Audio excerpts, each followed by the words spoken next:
विद्यालय में शिक्षिका है, अगर उनको मैटरनिटी लीव पे जाना होता है तो 1 महीने के बजाय 2 महीने की छुट्टी ले लेती है अपने शिशु के पालन पोषण के लिए। लेकिन मैं यहाँ जो एक उदाहरण देख रहा हूँ वो ये देख रहा हूँ कि अपने शिशु को लेकर विद्यालय आना और वहाँ पे अध्यापन कार्य करना। देखिए मैं दिखाऊंगा आपको, ये जो मैडम है वो अपने बच्चे को लेकर के आई हैं और यहाँ अध्यापन कार्य भी करा रही हैं। देखिए किस तरीके से, मतलब ये कहेंगे एक अपने कर्तव्य के प्रति जो सच्ची श्रद्धा से काम किया जाता है। मतलब मैडम आप बच्चे को लेकर के आती हैं यहाँ पे? जी लेके आते हैं। और पढ़ाती भी हैं? जी पढ़ाती हूँ। वाह, मतलब मैटरनिटी लीव लेने वाले जो शिक्षा विभाग को एक डार्क में रख के जो 2 महीना 4 महीना 1 साल, तो आपको छुट्टी नहीं मिला था क्या? जी मिला था 6 मंथ का, उसके बाद थोड़ी ना मिलेगा। 6 मंथ का मिला था? जी मिला था। और उसके बाद आप, मतलब ऐसा भी होता है कि बहुत लोग को शो कॉज लगा के मेडिकल लीव पे चले जाते हैं, लेकिन आप नहीं, बच्चे को लेके अपने काम कर रही हैं। जी देखिए ये कर्तव्य परायण जो कहते हैं ना, वो कर्तव्य परायण और कर्तव्य निष्ठा की बात है। देखिए अध्यापन कार्य चल रहा है, बच्चे बैठ के पढ़ रहे हैं। देखिए बच्चे बैठ के पढ़ रहे हैं और मैडम अपने बच्चे को लेकर के गोद में लेकर के और यहाँ अध्यापन कार्य भी करा रही हैं। तो आप देखिए किस तरीके से, मतलब कहेंगे कि इस तरीके के लोग, अगर इस तरीके के और भी शिक्षक जो देख रहे हैं, जो बिना किसी कारण छुट्टी लेते हैं, वो भी ध्यान दें कि शिक्षा व्यवस्था को सही ढंग से सुचारू रूप से चलाने के लिए इस तरीके का दृढ़ निश्चय और संकल्प और कर्तव्य परायण बनना चाहिए, ताकि शिक्षा व्यवस्था आपका सुदृढ़ हो।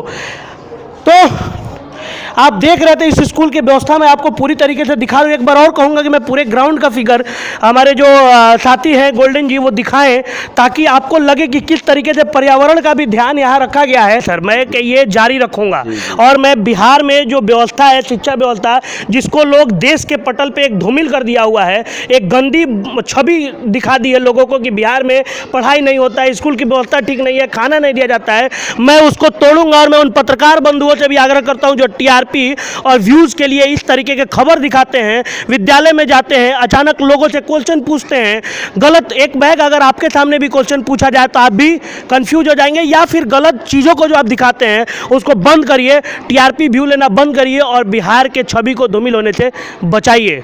देखते रहिए फाइनल पोस्ट, हम आपको इस पर लगातार एपिसोड दिखाते हैं। कहना चाहेंगे कुछ लंबा लक्ष्य लेकर हम चले हैं इस विद्यालय और यहाँ के बच्चों के लिए। जी वो लक्ष्य को अभी बताएंगे नहीं तो उसमें कमी आ जाएगी। जी जी बिल्कुल। जिस दिन पूरा होगा उस दिन आप सबको इस विद्यालय पर गर्व होगा। बिल्कुल सर, मैं चाहूँगा कि आप उस लक्ष्य पे एकदम कामयाब हों। मेरा ये शुभकामना भी है, मेरा ये प्रार्थना भी है कि आप उस पर कामयाब हों और एक और अलग छवि बन के इस विद्यालय का सामने आए।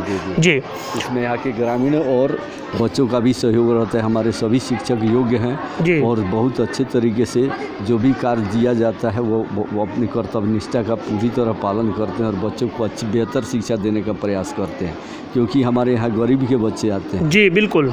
पैसे वाले के बच्चे प्राइवेट विद्यालय में जाते हैं, हमारे यहाँ गरीब के बच्चे आते हैं और जिस उद्देश्य से आते हैं हम लोग का प्रयास यही रहता है कि उनको वह उद्देश्य प्राप्ति हो, उस अभिभावक को भी निराशा हाथ नहीं लगे और बच्चे को भी निराशा।